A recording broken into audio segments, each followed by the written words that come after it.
John Maria Vianney 2 நிலைகளில் எனக்கு முன்மாதிரியாக இருக்கிறார் என்று சொல்லலாம்.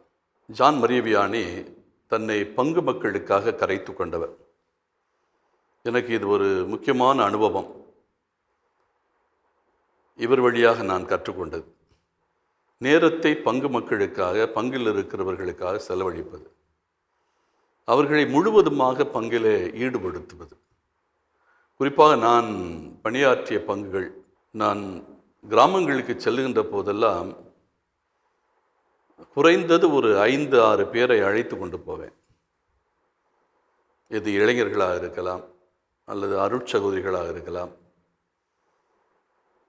இவர்களை வைத்து முதலில் வீடுகளை சந்திப்பது, மக்களிடத்தில் நேரடியாக கிராமங்களில் ஒவ்வொருவரையும் திருப்பலிக்கு முன்னால் ஒவ்வொரு வீட்டிற்குள்ளும் நுழைந்து அவர்களுடைய பிரச்சனை என்ன, அவர்களுடைய குடும்பத்தில் என்ன சூழல், பிள்ளைகள் என்ன பண்ணுறாங்க, அவங்களுடைய தேவைகள் என்ன விசாரித்துவிட்டு அதன் பிறகு திருப்பலி நிறைவேற்றிவிட்டு, இந்த மக்களுக்காக நான் திருப்பலி நிறைவேற்றிவிட்டது மட்டுமில்லை, அந்த வீடுகள் அந்த கிராமத்தில் ஏதாவது வீட்டில் எல்லோரோடும் உணவருந்திவிட்டு,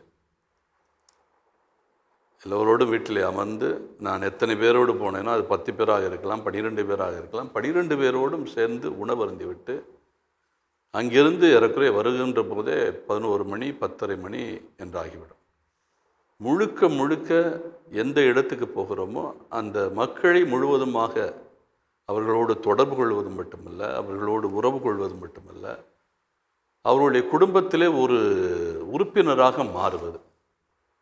இதுதான் மரிய வியானியினுடைய வாழ்க்கையினுடைய மிக முக்கியமான சிந்தனை என்று நான் நினைக்கிறேன். தன்னுடைய பங்கை சார்ந்த மக்களும் பிள்ளைகளும் படிக்க வேண்டும் என்று ஆர்வம் கொண்டிருந்தார். என்னுடைய வாழ்க்கையில் இந்த நிகழ்வு மிகப்பெரிய தாக்கத்தை ஏற்படுத்தியது.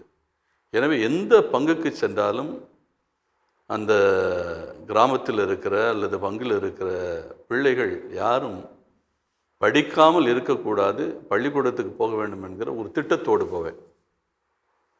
நான் இருந்த எல்லா பங்குகளிலும் ஒவ்வொரு வீட்டிலும் எந்த பிள்ளையும் பள்ளிக்கூடத்துக்கு போகாமல் இருக்கக்கூடாது என்கிற உணர்வோடு, அப்படி வாய்ப்பில்லாதவர்களை எல்லாம் நானே முயற்சி எடுத்து கல்லூரிகளிலோ அல்லது பள்ளிகளிலோ படிப்பதற்கான ஏற்பாடுகளையும் செய்வதற்கு ஜான் மரிய வியானி ஒரு நல்ல முன் உதாரணமாக இருந்தார். அவர் தான் படிக்காவிட்டாலும் மற்றவர்கள் படிக்க வேண்டும் என்கிற மாபெரும் ஆர்வம் கொண்ட புனிதராக இருந்தார். இது எனக்கு ஒரு நல்ல அனுபவமாக இருந்தது. புனித ஜான் மரிய வியானியே, எங்களுக்காக வேண்டிக் கொள்ளும்.